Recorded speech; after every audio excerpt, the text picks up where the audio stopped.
सवेरे की रोशनी की तरह रात का अंधेरा भी आता है।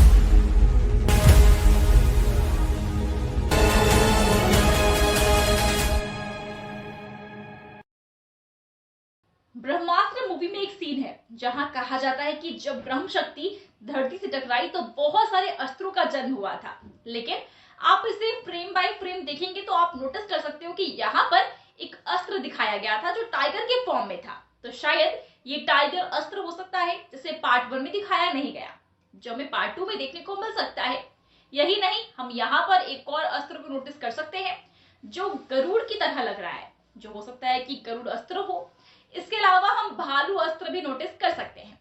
तो ये जो तीनों अस्त्र है ना, मेरे ख्याल से वो हमें पार्ट 2 में दिखाई देने वाले हैं। जब पार्ट 1 की शुरुआत हुई थी ब्रह्मास्त्र की तो लिख कर आया था पार्ट 1 शिवा। अगर आप उसको ध्यान से देखें तो टाइटल के लेफ्ट साइड में ब्लू कलर दिखाया गया था और राइट साइड में रेड कलर, और बीच में लिखा हुआ है पार्ट 1 शिवा। तो यहाँ पर डायरेक्टर ने बड़ी ही चतुराई से हमें फिल्म शुरू होने से पहले ही हिंट दे दिया था कि कौन है शिवा के माता पिता। ब्लू लाइट इंडिकेट करती है अमृता को जो है जल देवी, तो वहीं रेड लाइट देव को इंडिकेट करती है। हमने इस रेड ब्लू लाइट के कॉम्बिनेशन को ना कई और जगह भी फिल्म के अंदर देखा है। ब्रह्मास्त्र के रिलीज होने से कुछ दिनों पहले ही इसरो ने एक रॉकेट लॉन्च किया था, जी हाँ, जिसका नाम था LBM-3, जिसे ब्रह्मास्त्र मूवी में दिखाया गया है एक छोटा सा मॉडल के रूप में, जो मोहन भागवत के घर पर दिखा था।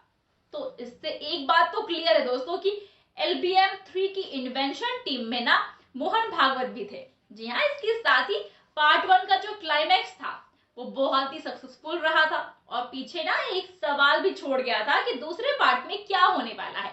सबसे पहले तो पार्ट 1 में हमें यह पता चला कि शिवा के माता पिता कौन है और वो कितने पावरफुल थे। उसके बाद हमें पता चला कि असली अग्नि अस्त्र कोई और नहीं बल्कि शिवा के पिता ही थे और उनका सिर्फ एक ही मकसद है, ब्रह्मास्त्र को पाना। साथ ही हमें यह भी पता चला कि जो शिवा की माता है यानी कि अमृता है वो मर चुकी है जब उनके और देव के बीच एक भयानक युद्ध हुआ था जिससे ब्रह्मास्त्र के 3 टुकड़े हो गए थे।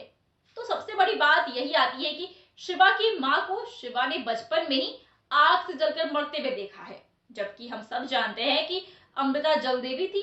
इनफैक्ट मौनी रॉय ने भी ना शिवा की आग को बारिश से बुझा दिया था।